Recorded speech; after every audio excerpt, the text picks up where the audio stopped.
রথযাত্রার পুণ্যলগ্নে খুঁটি পুজোর মধ্যে দিয়ে সুবর্ণ জয়ন্তী বর্ষের সার্বজনীন দুর্গোৎসবের আনুষ্ঠানিক সূচনা করল বিলোনিয়ার ঐতিহ্যবাহী বনকর ওরিয়েন্টাল ক্লাব। উলুধ্বনি, শঙ্খধ্বনি ও ঢাকের বাদ্যে মুখরিত হয়ে ওঠে ক্লাব প্রাঙ্গণ। বৈদিক মন্ত্রোচ্চারণের মধ্যে দিয়ে মুহুরী নদী থেকে গঙ্গা আনয়ন করে মণ্ডপ নির্মাণের প্রথম খুঁটি পুজো সম্পন্ন হয়। পুজো কমিটির সম্পাদক বিজয় বিশ্বাস জানান, 50তম বর্ষকে স্মরণীয় করে তুলতে এবার প্রায় 25 লক্ষ টাকার বাজেট নির্ধারণ করা হয়েছে। দুর্গোৎসবকে ঘিরে বিভিন্ন সাংস্কৃতিক ও সামাজিক কর্মসূচিরও আয়োজন করা হয়েছে। খুঁটি পুজোর অনুষ্ঠানে উপস্থিত ছিলেন পুজো কমিটির যুগ্ম সভাপতি গোপীদেব রায় ও স্বপন নাথ, ক্লাবের সভাপতি নেপাল সেন, সম্পাদক অলোক বণিক সহ অন্যান্য সদস্যরা।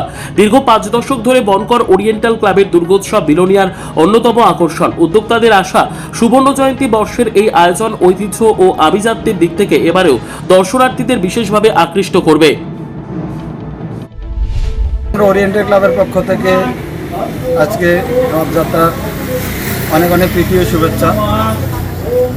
আমরা এই রথযাত্রা উপলক্ষে আমরা প্রত্যেক বছরে কাঠামো যাত্রা ও খুঁটি পূজার আমরা অনুষ্ঠিত করি।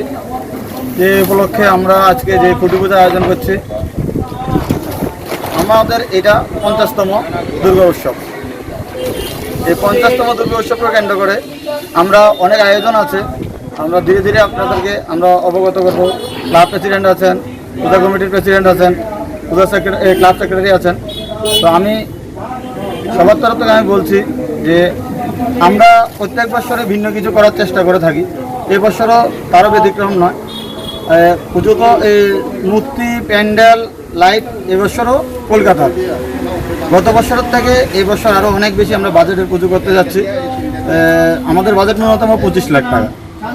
তো আমরা চাই যে মানুষকে, যে বিলোনিয়াবাসী ও ত্রিপুরার আপামর জনগণের কাছে অনুরোধ করব যে এই বছর আমাদের যে 50তম দুর্গা উৎসব, ওইটাতে যাতে সবার উপস্থিতি থাকেন। এত টাকা বাজেট বাড়ালেন কেন?